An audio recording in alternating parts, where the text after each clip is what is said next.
ਸਾਨੂੰ ਛੱਡ ਚੱਲੀ। ਮਤਲਬ ਔਰਤ ਦੇ ਤੁਸੀਂ ਡਲਮੀਆਂ ਦੇਖੋ ਕਿ ਉਹ 25 ਸਾਲ 20 ਸਾਲ ਜਿਸ ਘਰ ਰਹੀ ਉਹ ਵੀ ਘਰ ਉਹਦਾ ਨਹੀਂ, ਅਗਲਾ ਘਰ ਵੀ ਪਰਾਇਆ, ਅਗਲਾ ਘਰ ਵੀ ਉਹਦਾ ਨਹੀਂ। 3 ਬੋਲਾਂ ਦੀ ਮਾਰ ਹੈ ਅਗਲੇ ਘਰ 'ਚ ਵੀ।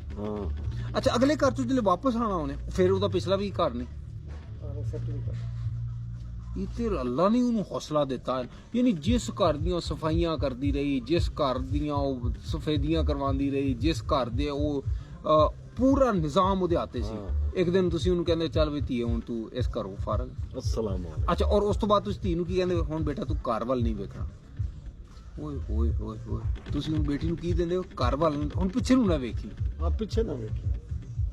ਤੁਸੀਂ ਉਹਨੂੰ ਕਿੱਦਾਂ, ਤੁਸੀਂ ਉਹਨੂੰ ਮਿਸਾਲ ਦੇ ਤੋ ਉਸ ਘਰ ਵੱਲ ਨਾ ਵੇਖੀ ਜਿੱਥੇ ਉਹ ਪੈਦਾ ਹੋਈ ਸੀ, ਜਿੱਥੇ ਉਹਨੇ ਅੱਖ ਖੋਲੀ ਸੀ, ਜਿੱਥੇ ਦੀਵਾਰਾਂ ਨਾਲ ਜਿਹਦੀ ਹਰ ਇੱਕ ਚੀਜ਼ ਨਾਲ ਉਹਦੀ ਇੱਕ ਯਾਦ ਵਾਬਸਤਾ, ਉਹਨੂੰ ਤੁਸੀਂ ਕਹਿੰਦੇ ਪਿੱਛੇ ਨਾ ਵੇਖੀ।